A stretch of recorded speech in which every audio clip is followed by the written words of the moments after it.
President Trump also announced a new trade deal with the UK. All that Britain demands in return is that we keep these two. If you came up with the picture of an annoying, insufferable white woman, it would be Meghan Markle. Turns out Prince Harry and Meghan Markle the will walls still of get the paid royal millions family. of dollars for And this doing time, absolutely it's not nothing. about sibling rivalries or royal feuds.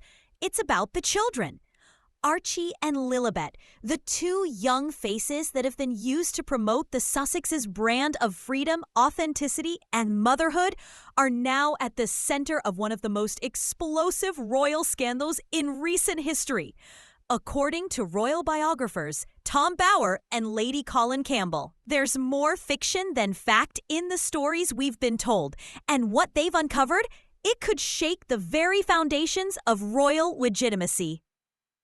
Let's start at the beginning, the births. Royal births are typically well-documented, public, and symbolic, moments of national interest. There's a process.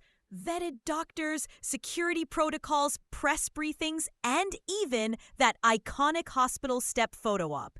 We've seen it with William and Kate's children, but with Meghan and Harry, none of that happened.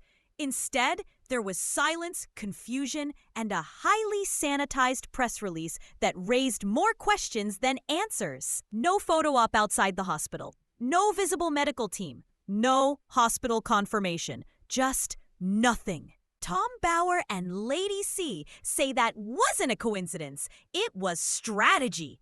Campbell went on record saying that not a single midwife, doctor, or security officer from Portland Hospital could confirm that Meghan was even there on May 6, 2019, the day Archie was allegedly born. No front desk staff remember seeing her, no logs, no photos, just complete silence. And to make matters worse, the palace announced Meghan was in labor 7 hours after Archie had supposedly already been born. According to Bower, this isn't just odd, it's impossible under standard royal protocols. Then there's the paperwork. 11 days after Archie's birth, the birth certificate was quietly changed. Meghan's given names, Rachel Meghan, were removed, and the title Prince was added before Harry's name. The palace distanced themselves from the edit, claiming it was the couple's decision. But why would two people obsessed with their image and authenticity remove her full name from such an important document? Lady C believes the answer lies in branding and image control. Anything that doesn't fit their curated narrative is erased. Fast forward to the birth of Lilibet Lily Diana in 2021. Once again, something didn't add up. The Santa Barbara Cottage Hospital birth certificate showed a code 105 in the state field, but California births are supposed to use code 104. Code 105 is for Colorado. Was this just a clerical error, or was Lily not born in California at all? Once again, no clarification from the Sussexes, no hospital confirmation, just silence. And that silence? It's growing louder. Tom Bower didn't stop at speculation. Lady C added fuel to the fire, claiming that if Meghan used surrogacy and failed to disclose it, that could create a constitutional crisis. In the UK, royal births involving surrogacy must be officially declared for the NBC has children to announced plans retain for a their royal spin-off to the hit status. series Suits, which will be set in Los Angeles. It will focus on Meghan Markle's character's struggle to balance her legal career while also caring for an unemployed... And it doesn't stop there. According to Lady C, Meghan's entire pregnancy timeline is riddled with contradictions. For example, Meghan claims she suffered from preeclampsia, an extremely dangerous condition that typically requires emergency care and close monitoring. But there are no records, no hospital stays, and nothing in Harry's memoir or their interviews ever mention this condition until years later. Even more absurd, Meghan said she was released from the hospital just 2 hours after birth, despite being a geriatric mother who had allegedly received 2 epidurals. That's not just medically unusual, it's practically impossible. And then there's the now infamous Taco Bell claim. Meghan once suggested she was so hungry during labor with Lilibet that they stopped for fast food. Lady C flatly rejects this, calling it a ridiculous fabrication. No doctor in their right mind would allow a pregnant woman in active labor to stop for tacos during a medical emergency. According to Lady C and the experts she consulted, the entire narrative makes no sense medically, legally, or logically. What's more disturbing is how Meghan allegedly uses her children for publicity.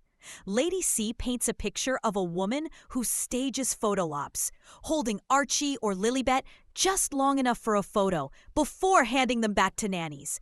She calls it playing dress-up with borrowed children. And when criticism arises, suddenly Meghan becomes the victimized mother fighting for privacy, despite being the one who orchestrates every public appearance. But the stakes aren't just about image, they're about the Constitution. If the births weren't authentic and if surrogacy was used without disclosure, then the children's eligibility for royal succession and titles could be called into question. That's why, according to insiders, King Charles has allegedly demanded irrefutable proof before offering royal roles or financial support for the Sussex children. Adding to the tension is Harry and Meghan's increasingly fragile financial situation. Their $100 million Netflix deal reportedly underperformed, and content like Meet Me at the Lake was quietly shelved. If their image as a wholesome, relatable family crumbles, so does the foundation of their entire media empire. Documentaries, children's shows, and branding all built on the family narrative. Bauer and Campbell argue that the couple's legal tactics, threatening lawsuits, refusing to clarify details, and deflecting scrutiny, only deepen public suspicion. If the claims were absurd, why not laugh them off? Why not simply release hospital records or testimony to put the rumors to rest? Instead, the silence is deafening. Each unanswered question chips away at their credibility. Lady C goes even further, suggesting Harry's erratic behavior may be due to ongoing substance use, something Harry himself admitted to in his memoir. According to her, these personal issues could explain the wild claims, the contradictions, and the dramatic swings between victimhood and aggression that define their public appearances. In the end, both Bauer and Lady C issue the same challenge. Prove it! Open the hospital logs, provide the documentation, let the truth speak for itself, because until then, this isn't just a story about two controversial royals. It's a story about potential constitutional deception, image manipulation, and a brand built on a shaky foundation. What once looked like a fairy tale now resembles something much darker. And until Meghan and Harry address the growing list of inconsistencies, this crisis of credibility will only get worse. Tom Bauer and Lady C say that wasn't a coincidence. It was strategy. Campbell went on record saying that not a single midwife, doctor, or security officer from Portland Hospital could confirm that Meghan was even there on May 6, 2019, the day Archie was allegedly born. No front desk staff remember seeing her, no logs, no photos, just complete silence. And to make matters worse, the palace announced Meghan was in labor 7 hours after Archie had supposedly already been born. According to Bauer, this isn't just odd, it's impossible under standard royal protocols.